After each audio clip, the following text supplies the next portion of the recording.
amigas, amigos, clientes de BTG Pactual en Chile. Les damos la bienvenida a la revisión semanal de los mercados y como es tradición, partamos mirando qué fue lo que pasó durante la semana previa a nivel de mercados internacionales. Semana negativa para los activos de riesgo. También vemos cómo se aprecia el dólar contra sus pares, tanto de mercados desarrollados como de mercados emergentes. Y en esa línea también vemos cómo se deprecia el peso chileno, siendo dentro de los grandes clases de activos la de mayor caída durante estos últimos 5 días. Las acciones globales muestran un retroceso de 0,33%, de la mano de una retórica más cruda por parte de Donald Trump respecto a los aranceles a sus socios comerciales.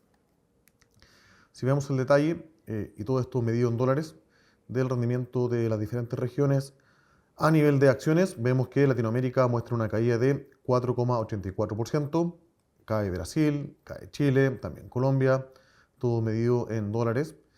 Y de forma más defensiva, Estados Unidos lo hace en 0,29%, Europa sube 0,39%, al igual que Reino Unido, y Japón muestra un retroceso de 2,44% en la semana.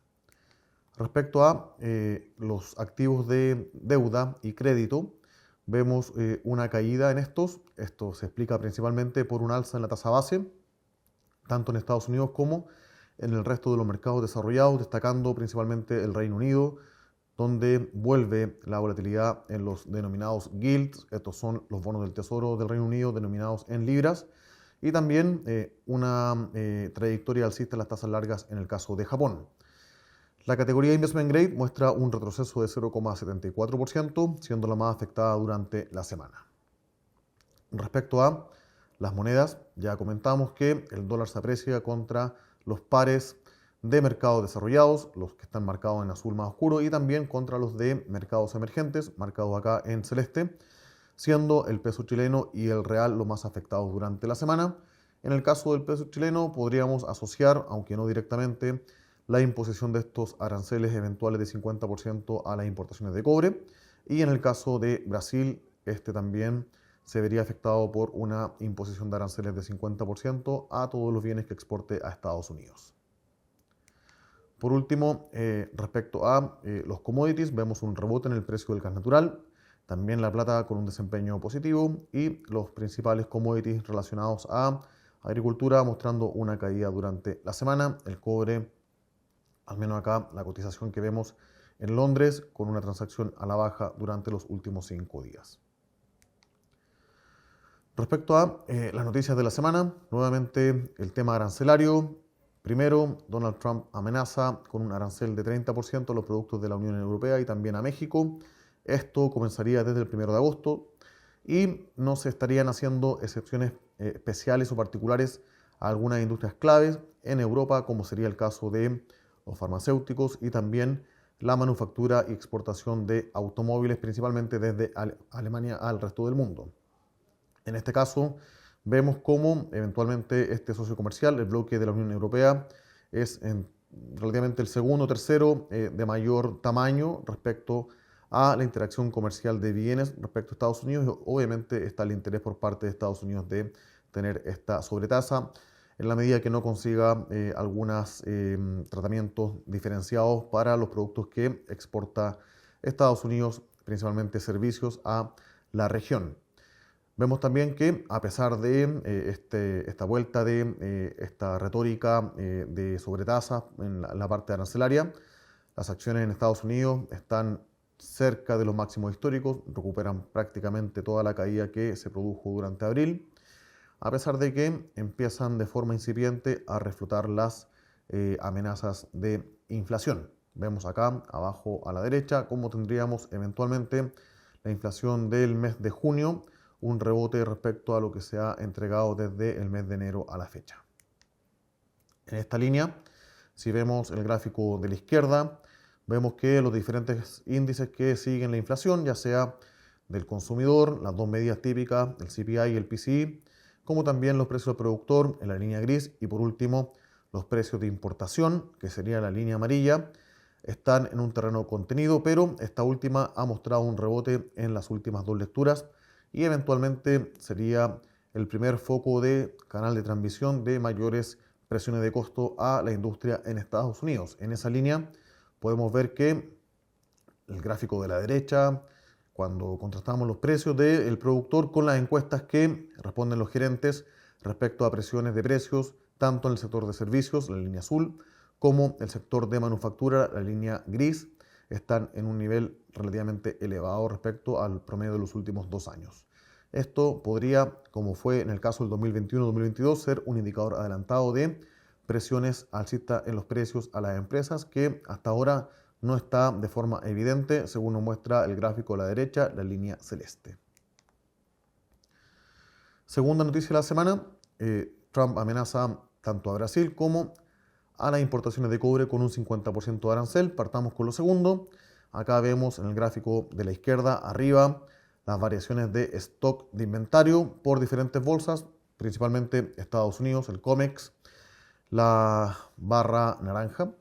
En el caso de Shanghái, China, la barra celeste. Y por último, la barra azul serían los inventarios en la Bolsa de Metales de Londres, donde hemos visto una acumulación de inventarios principalmente en Estados Unidos. De aquí responde un poco también los precios que se han comportado al alza, tratando de anticipar esta imposición de sobretasa potencial de 50%.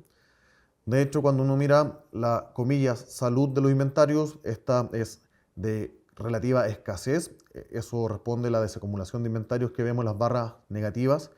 Y adicionalmente, cuando hacemos doble clic en los inventarios actuales que están en la Bolsa de Metales de Londres, vemos que un 52% serían relacionados a el comercio con Rusia, los cuales no tienen libre circulación en el resto del mundo. Por lo tanto, esto podría agudizar esta sensación de escasez de inventario. El gráfico de la derecha nos muestra la evolución del precio del cobre. Esto sería el futuro de cobre a 3 meses continuo que lo sacamos de la Bolsa de Metales de Londres, expresado en este caso en dólares la libra, a diferencia de dólares la tonelada métrica, que sería su expresión original, y lo comparamos con la cotización de los precios futuros de cobre, también en un continuo hacia adelante de 2 a 3 meses. El último vigente sería el que tiene vencimiento en septiembre de 2025, y vemos la diferencia. Hay una diferencia relevante. En el caso del precio equivalente de Londres, expresado en dólares, sería de 4,39 y el precio en Estados Unidos sería de 5,54. Acá, obviamente, de alguna forma el mercado está incorporando este potencial premio de 50%, que sería el costo, el diferencial de costo entre una y otra bolsa. Y en el caso de Brasil, esta amenaza de imposición de 50% de aranceles, cuando uno hace el doble clic, sabemos que ya al cierre del 2024, los productos de Brasil que se derivaban a Estados Unidos tenían un arancel promedio de 1,3% en términos efectivos. Se agrega un 50% al acero y aluminio, un 25% a autos y piezas o partes de autos, y eventualmente estaría este 50% adicional, lo cual dejaría la tasa efectiva en torno a 37,2%. ¿Ya? De todos modos, Estados Unidos es un socio comercial que tiene un peso menor dentro de la actividad completa del PIB en la región, en el caso de Brasil, perdón. Por lo tanto, el impacto es más ruido que algo que sea concreto, pensando de aquí a los próximos 12 meses. De todos modos, acá a la derecha pueden ver los principales productos de exportación desde Brasil a Estados Unidos, donde destacamos que las principales industrias que podrían verse afectadas serían las de fabricantes de aeronaves, aquí principalmente Embraer, la exportación de productos de celulosa, tenemos a Suzano en esa línea, y algunos derivados de químicos y petroquímicos también siendo los principales afectados si es que esta amenaza finalmente se transforma en una imposición de sobretasa. Tercera noticia de la semana, vemos una recuperación, comillas, luego de la volatilidad de los últimos meses en el sector exportador y también de importación en China. De hecho, cuando vemos la suma de los primeros 6 meses, alcanza un récord en términos de balanza comercial, en términos históricos. Acá lo pueden ver en el gráfico, a la izquierda, abajo. La barra naranja muestra el mayor nivel de balanza comercial, al menos hasta junio. Veremos cómo sigue la segunda parte del año y obviamente también hemos visto que se ha dado una realocación de destinos de exportación, bajando Estados Unidos y subiendo el resto de los países asiáticos. Y vamos con la cuarta noticia de la semana. Ya entramos de lleno a la temporada de resultados del segundo trimestre.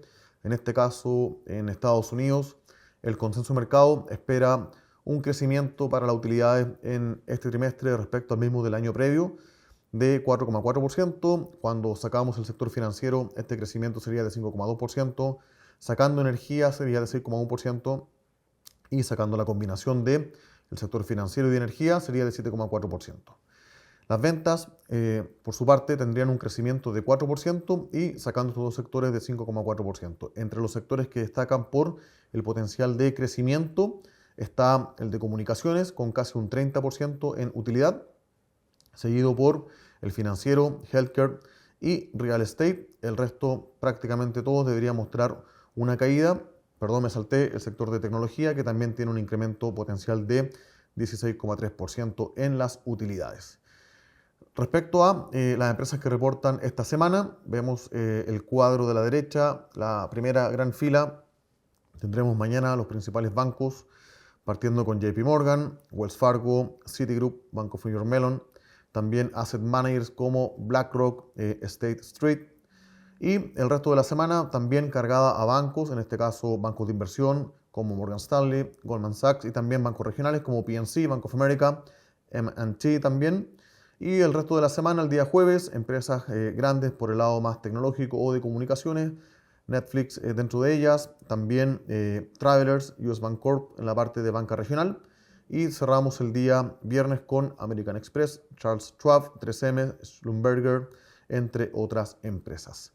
Si vemos la evolución de los resultados, al menos los últimos 20 años, una muestra bastante larga, pero para poner en contexto las cosas, el crecimiento promedio anualizado de las ganancias, de los ingresos de las empresas que componen el S&P 500 de 4,81% y el crecimiento anualizado de los últimos 25 años para las empresas que componen el S&P 500 de 8,37%. Si hacemos un zoom a los últimos 2 años, veníamos creciendo en la última línea, esto es earning per share, el último panel del gráfico, en torno a 11-13%, y esto se compara con el 4% que se espera para este trimestre. Recordemos que en promedio entre un 70 a 80% de las compañías en Estados Unidos terminan reportando resultados sobre lo que espera el mercado, y el potencial de sorpresa en esta ocasión se cuantifica, de acuerdo a algunos bancos que están más jugados, en torno a un 3 a 4%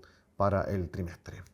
Por último, la última semana, acciones destacadas en una semana negativa. Tenemos Delta Airlines subiendo 11,38%, resultados relativamente positivos y retomando el guidance, sacando un poco la nebulosa de los aranceles en el caso de Estados Unidos. Y por la parte negativa tuvimos empresas del sector de tecnología mostrando una caída algo más acentuada en la semana. Por el lado de Chile, un buen rebote en el caso de Sokimich, de la mano de un rebote también en los precios del litio, al menos los que son observables en China.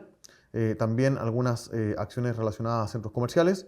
Y por el lado negativo, principalmente acciones más de segunda pantalla, retailers y en este caso también ILC, que ha mostrado una caída importante desde que aumenta la posibilidad, al menos en la encuesta, de que la candidata al Partido Comunista, que sería la apuesta oficial para las elecciones, está ganando una mayor aprobación en las encuestas.